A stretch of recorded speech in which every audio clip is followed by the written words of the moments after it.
I'm going to go ahead with the meeting beginning ritual now.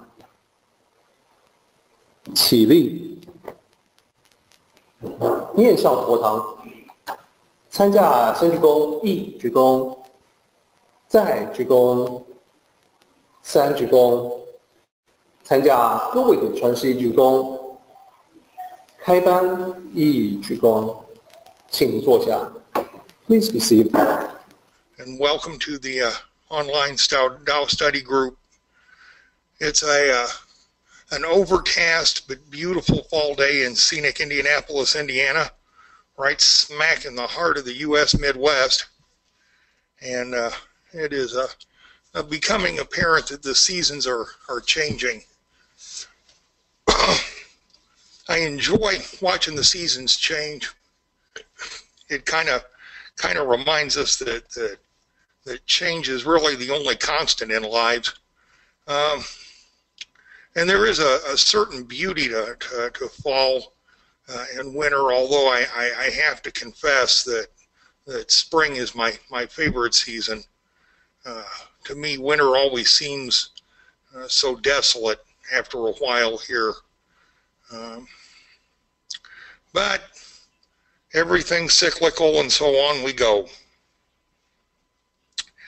I started out writing this talk with the hopes that it would wind up being a somewhat tongue-in-cheek, humorous look at some of the foibles of human nature. And unfortunately, the deeper into these sorts of things you go, the less humorous it winds up becoming.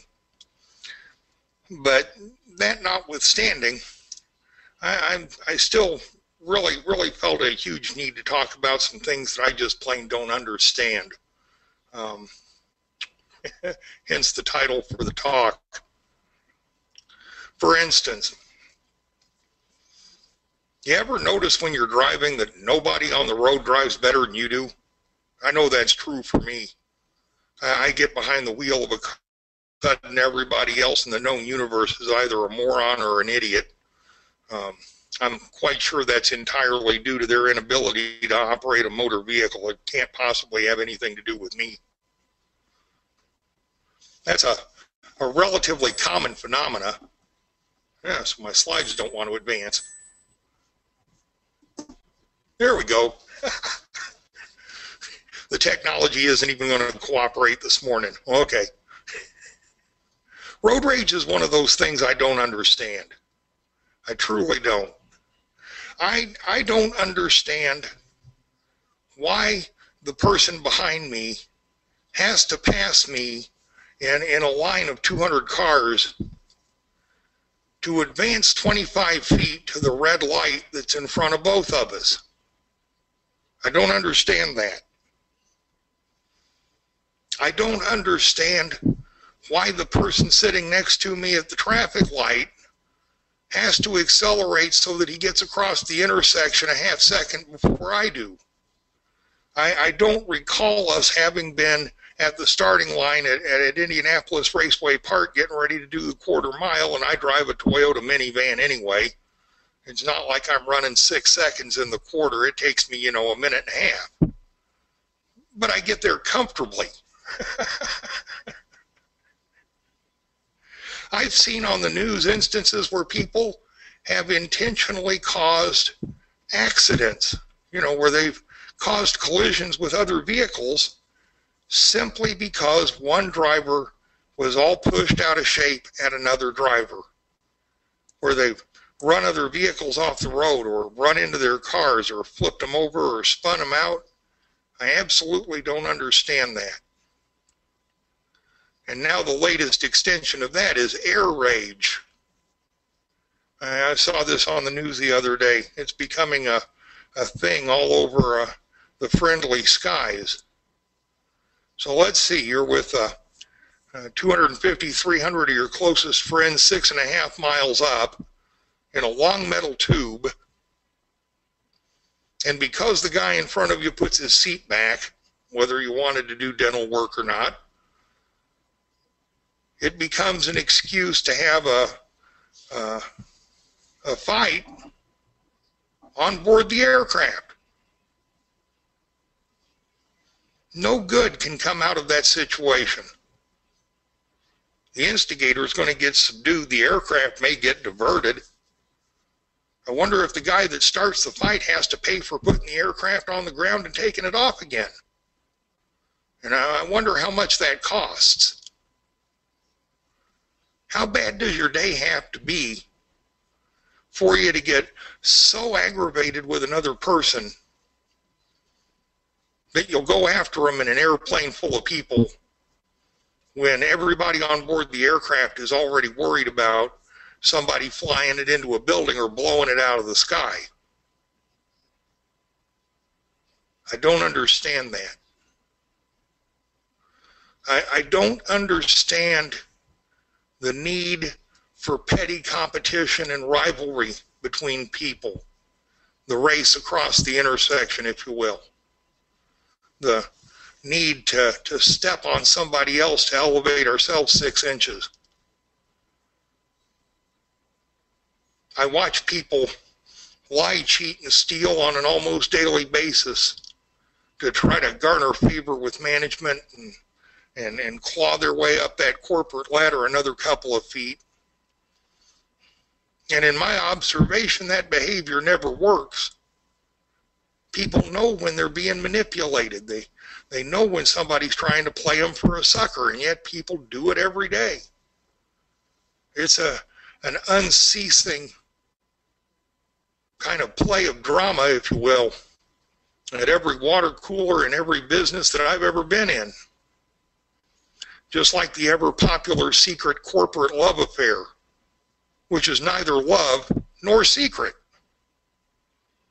The participants always think they're well hidden and their activities are completely concealed, but they're the only people who think that. Everybody else knows. I don't understand it. I don't get it. I don't understand what motivates a person to pick up a firearm and go shoot up a school full of kids, or a mall full of innocent civilians, or any place else where people are gathered simply for the sake of having a good time, or for expressing their particular political, religious, or whatever other views. I don't understand in any case how that kind of violence advances any legitimate cause on this earth. In general, I don't understand gun violence. I'm not opposed to gun ownership. I own guns. Granted, they're all under lock and key, but, you know, I own them just the same. I don't carry weapons. I don't feel a need to carry a weapon. And I certainly wouldn't shoot anybody if I had a choice. In fact, all of the guns in the house have locks on them, so that, you know, they're very difficult to get to and impossible to fire, you know, unless you have the keys, and they're all under lock and key. I don't understand crimes against people that are based in hate. I don't understand how people can dehumanize another human being to the point where they become vermin. I know that it happens, but I don't understand it. I don't understand artificial and fake and false spirituality. What I refer to, and Derek has kind of taken to referring to as the church of what's happening now. I don't understand replacing that which is true and authentic and meaningful and transformative with that which is nothing but a collection of words.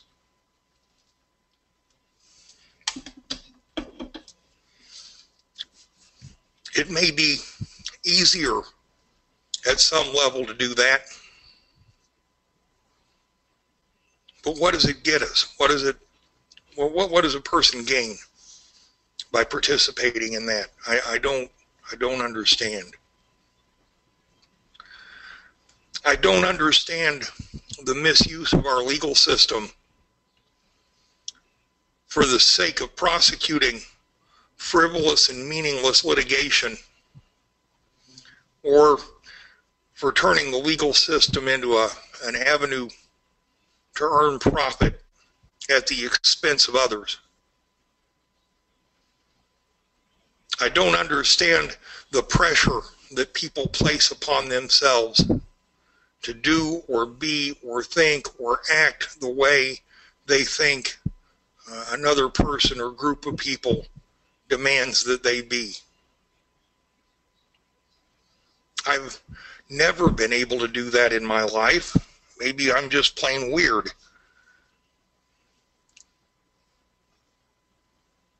I don't understand how other people do it. I don't understand hatred and prejudice against other people. I can look at somebody of a different skin color and realize that, skin color aside, there's a whole bunch more that I have in common with that individual than there is that I have in difference to them.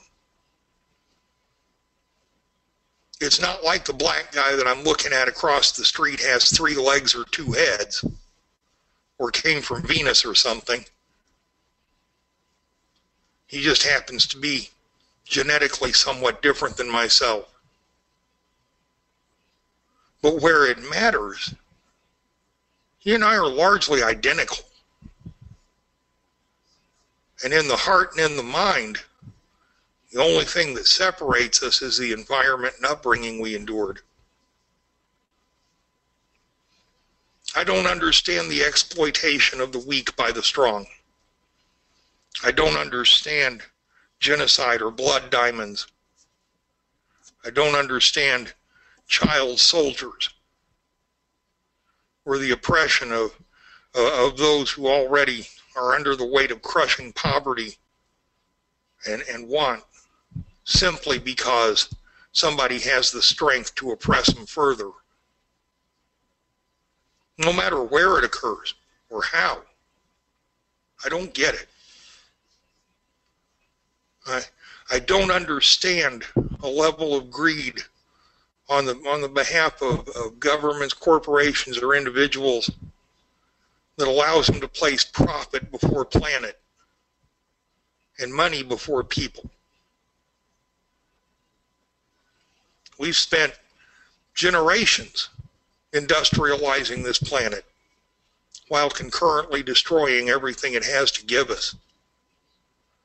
And when we stand up and say, you know, maybe we shouldn't do this, that voice gets silenced by the shareholders and board members of the very companies whose fiduciary responsibility it is to care for the only earth we all have. That stewardship isn't a game or a joke. When all of us that are suggesting that perhaps taking better care of our environment might be important, the folks that are bleeding it dry are going to die with us when it all runs out. When there's no more oil or clean water, when there's no more clean air to breathe, when the resources are gone, you're not going to be able to put them back. But that doesn't stop the processes of leaching everything that's beneficial out of the environment that we all share, and I don't understand it. I swear I don't get it. And that's just the top 10 or so items on my list of things I don't understand. Those are all things that motivate me, as well as a desire to bring the Tao teachings to anyone that'll hear them, to continue to spread the Tao teachings to anyone who will listen. The one thing I don't get more than any of the rest of that stuff is why people aren't lined up at our doorsteps to hear what we have to tell them, to reach out for a better way of doing things, for a better answer. I absolutely don't get that.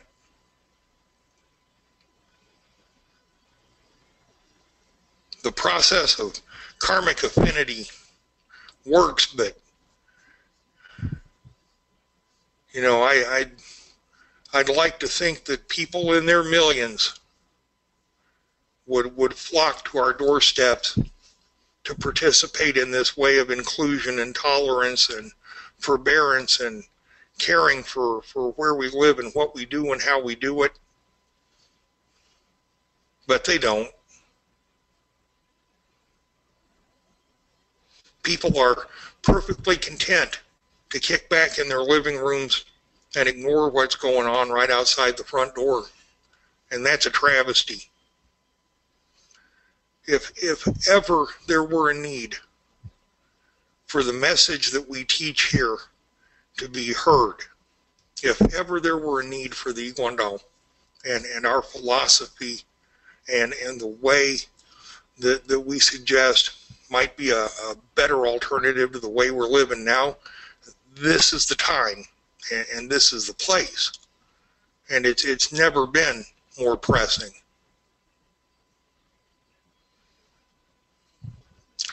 I'm going to paraphrase just a little bit of Confucius. This is Mr. Bill's first paraphrased edition, actually. Confucius said that, you know, that the answer to all of this stuff begins in the home, that we refine and purify ourselves, that we perfect our minds and hearts first in our own homes, with our own families, with the people close to us, and that from that process of refinement and introspection and rectification of the heart and mind, that it spreads to the village and the town and the country and the world. But it happens person to person, one person at a time. That's the most important thing. It takes all of us to bring this message to the world, because the process is personal. The example that we set is personal. The mistakes that we make are personal. The things that we say and do are personal. They're seen and noticed, and people make decisions based on what they observe. I don't know about any of you, but I am a long way from perfect. I'm nobody's guru or master. Thank goodness. And I certainly don't want anybody to put me on a pedestal where the Buddha should stand. The person who puts me up there is absolutely guaranteed that I'm going to let him down someday. Not by intent, but simply because I'm human and imperfect and flawed, and I know that. But perhaps what some of us are that some other people are not is willing. I understand my limitations, and I understand the pretty keenly what I don't know. But I also have a pretty good idea of what I do know. And what I do know is that what we're talking about here, what we're doing here, works. It's a tremendous, transformative thing that alters people from the inside out and turns them into what they should be, given the proper opportunity. The power behind this philosophy is phenomenal. I've never encountered anything like it in my life previously. And I doubt seriously that I'll find anything that goes beyond this in my future somewhere. Unless the aliens turn out to be God and they show up in my front yard. I'm not going to hold my breath for that one. I understand that what we do isn't the easiest thing in the world. Asking people to be honest with themselves, to go through the processes of introspection and reflection and change, sometimes is painful, and sometimes It's unpleasant, depending on how deep we want to dig and how much we want to face. But it is the only way through the ocean of pain to enlightenment. If we can continue on our way according to the way of the world, we condemn ourselves to a lifetime of suffering simply because that's where that goes. The pathway to enlightenment is one of crawling out of that ocean of suffering and pain and realizing that there's a better way. That's what we're looking for. It's what the process of introspection and reflection and rectification lead to. It's what the emergence of the true self begins. I can only hope that one day that process will be finished in me and that true self will fully emerge. I think that'd be a pretty cool thing. I've managed to glimpse it once or twice, and the few glimpses I've been given are remarkably beautiful.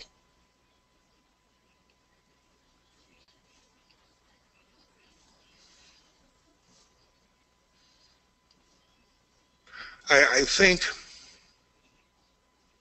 with all of my heart that right now the need is great and the people available to bring the message to others are few. And so as I'm talking to you, I want to encourage you to be that person who sets that example, who plants that seed, who helps someone else find these teachings. It's in all of our hearts. It's why we're here.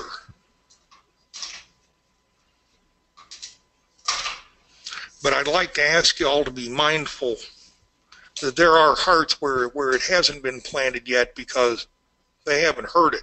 They haven't seen it. The awareness of the Tao teachings in the U.S. are still pretty meager, you know. The Yiguan Tao is barely known here.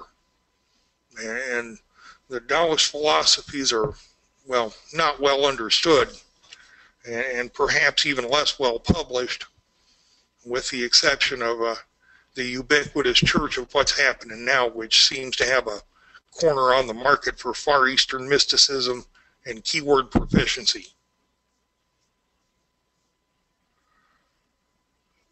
It's my most fervent hope, and has been for years and years, that we're able, through our own efforts and some miracle brought forth by Lao Mu, to bring these teachings to anyone and everyone that'll hear them. And that people will realize the value in these teachings and begin to apply them in their lives and understand and reap the benefits of that transformative process that I keep talking about. Heaven knows we can't force them to do it.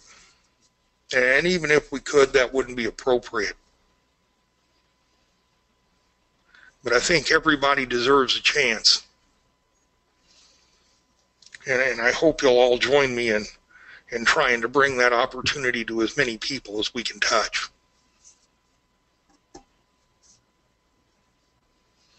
You know, when I opened this talk this morning, I said that, you know, change is the only real constant there is. And that's the truth.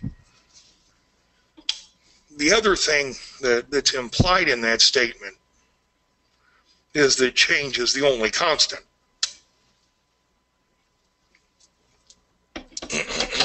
Pardon. Every empire that's ever risen at some point has ended. No matter how great or small, you know, Mesopotamia, Rome, the Persians, the Ottomans, okay? One day the empire that is the United States of America is going to end or evolve in some way. That's not a political statement on my part, nor is it a wish or a hope. It simply is a matter of fact. Everything that has a beginning one day has an end. The only exception to that I know of is the Tao itself.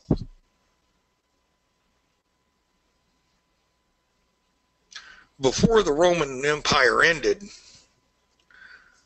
it was, very similarly, a lot like we are now. The people enjoyed a good life, a wealthy life, a prosperous life. They went about their day-to-day business, enjoyed the gladiator games, you know, went and fed a few Christians to the lions, and then went down to the market for some grapes and some wine or something. Apathy was the watchword of the day. As long as you had something to eat and somewhere to live, and the vast majority of Roman citizens did. But while they were all going on about their day-to-day lives, you know, there was a river of corruption that flowed underneath the government. Economic instability and oppression and subterfuge and intrigue and all the fun, wonderful things that make politics such a wonderful profession were all conspiring to bring that society to its knees. All it took was a couple of barbarians and a good opportunity on a weekend, and the Roman Empire was no more, pretty much. We have a lot of the same sorts of issues here now. Our country's $20 trillion in debt. If my family ran like our government runs, I think I might be in prison or an awful lot of trouble for carrying that kind of a debt load and not paying anybody back. We're accruing interest on $20 trillion worth of debt faster than we can print money to pay it. A lot of our manufacturing's been outsourced to various and sundry countries all over the world where the labor's cheaper, but there aren't any regulations on pollution or child labor or safety or a lot of other things that could be considered. We're messing with the water tables in a number of states to try and break oil and natural gas free of shale and other rocks. And there's been a correlation established between that fracking activity and the occurrence of earthquakes in those areas. That's a wonderful thing. And the vast majority of the American people are sitting on their couches watching the TV set while Donald Trump and Hillary Clinton bash each other in the head.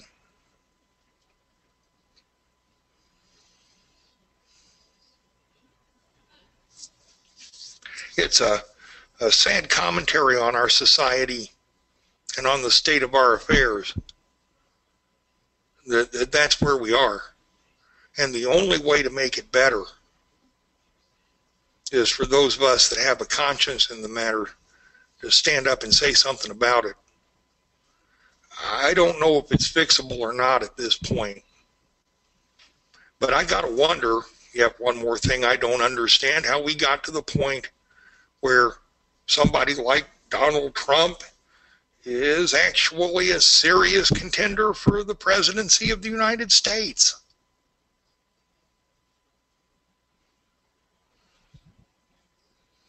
Yeah, apathy and ignorance are great excuses, but they're not reasons to stay unevolved or uninvolved. And remaining unevolved and uninvolved is how we got to where we are.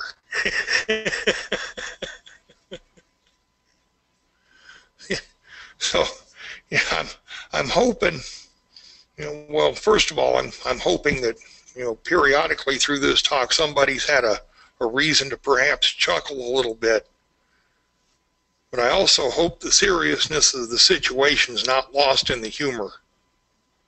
And please understand, I know, the Iguandao may not be the only answer, but from where I sit, I think it may be the best answer on an individual-to-individual basis, simply because it's honest and pure and authentic and free from the constraints of man-made religion and man-made politics, so that its spirituality can move unencumbered through the hearts and minds of the people. And I think we need that in a bad way right now. Thank you all very much for letting me share with you. I hope you have a great rest of your weekend. And as always, I hope something I said was helpful. Thank you very much. Bill, thank you. And allow me to steer the conversation away from politics. You're in Indiana, so you know the political leanings of many of your neighbors. I do. Let me go back to when you talked about air rage. It reminded me of the most difficult flight that you have ever been on, because it was 14 hours. You know what I'm talking about? Up against the bulkhead right next to the restrooms. Yeah. So for those of you who have never met Bill in person, Bill is big and tall. He's like 6'7" or something like that, right, Bill? Yes. Yeah, my friend Dan here is also quite tall, well over 6 feet. 6 foot, yeah, he's just a little bit shy of what you are. He's 6 foot and a half. However, Dan over here he's a skinny dude. You weigh like twice as much as he does. So so Bill is big and tall, and you know, and we're, so 10 years ago we're flying to Taiwan and he's flying coach. I'm making up the plans for this. I'm looking at the plans and I'm thinking, this is a recipe for disaster. So so he and I talked about this. I brought this up with him, and I said, Bill, are you sure? Are you going to be okay? And he said, yeah, I'm going to. Bill said, I'm going to use my years of discipline practicing meditation to help me overcome this challenge. So the day came, we all got into the plane, exactly pretty much as we anticipated. So for Bill, it's like sort of like me right now trying to sit in a kindergarten seat, you know. So the entire 14 hours. The thing about Bill is that he never wants to impose on anyone for any reason. So he's not, you know, he's not quite wide enough for 2 seats, but he's definitely too big for 1 seat. But he doesn't want to infringe on anyone's space. So the entire trip, all 14 hours, he's doing this meditation. No, I'm kidding. He's actually very serene throughout the entire thing. And Bill, how was that 14-hour flight for you? Was it just complete nightmare? It was okay. I slept through most of it. Okay, so the meditative practices definitely paid off then. Oh yeah. Yeah. So I've flown for business a lot, and it's no different anywhere. Yeah. So flying from here to LA is 4 hours in the same conditions. Exactly. Just not quite as long. Yeah. And you know, and the flight back was also pretty long. It's like 12 hours, not quite 14 hours, but it was still quite lengthy. So I don't mean to use it as an example of air rage, because it was a complete absence of rage, thanks to your own state of cultivation. But it's still funny. Yes, the vision. You know, what I should have done, you know, what I didn't do, but I should have done, was to take many photos of you in that seat. Then I have something to show everybody today. The other on a more serious note, Bill, I also want to talk about a very important point that you raised. Why is Tao not better known?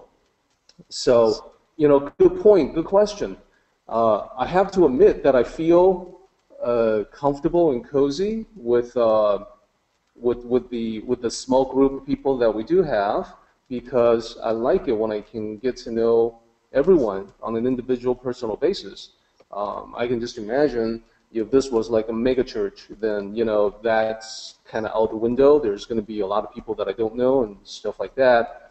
At the same time, I do recognize the truth in what you're saying, and that is there's way more people out there who can benefit tremendously from the Tao. It's just that they don't know anything about it. They've never even heard of it, right? So I would definitely agree with you to say that it'll probably take all of us.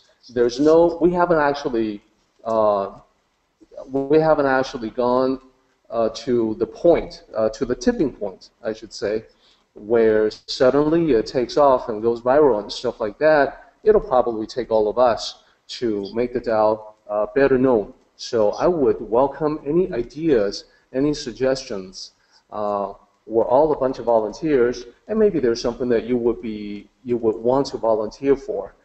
If so, we're all ears. I am all ears. You betcha. Me too. In fact, I'm looking at right now establishing a 503c. Did I say that right? Out here in Indiana, specifically to begin generating funding for a real temple here, and a lot more work in spreading the Tao teachings than I can afford out of my own pocket right now. I'm finishing my book. I'm getting ready to put out some audio CDs, and I'm looking at how we capitalize on that to spread the message from the Midwest. Okay. Well, the visiting masters may be able to give you some advice in that regard. I'm certainly hoping. I intend to raise the question with Master William and Master Chin. They've got a lot of experience with that. Okay. So Bill, let me relay some feedback. I especially agree with Julie. Julie says, Bill, I too never understand why anyone would have to pay for their spiritual wealth or enlightenment or salvation either. Amen. So Bill, you are serving as a great example for the people who are starting down the path of cultivation. Now, as you know, and perhaps this is one of the reasons why there's a lack of awareness of the Tao, because of the popularity of what you call the church of what's happening now. It's a big moneymaker, isn't it? It is. And they achieve that monetary success by feeding people what they want to hear. They talk about what sells, and this is far from the true teachings of the Tao. Yeah, and it is. It's the shrink-wrapped, marketable Far Eastern mysticism that everybody thinks the Tao is about, but it just isn't. It isn't, and the real thing is, in my opinion, far more interesting. And to use your word, it's beautiful. And a whole bunch more powerful. Let's go ahead and do the meeting ending ritual, everybody. 起立，面向佛堂，持架3鞠躬，一鞠躬，再鞠躬，3鞠躬，持架规则是1鞠躬，接班1鞠躬。Okay, everybody, we are done. Participate in the Tao meeting by joining us online. For information, go to Taoism.net/Tao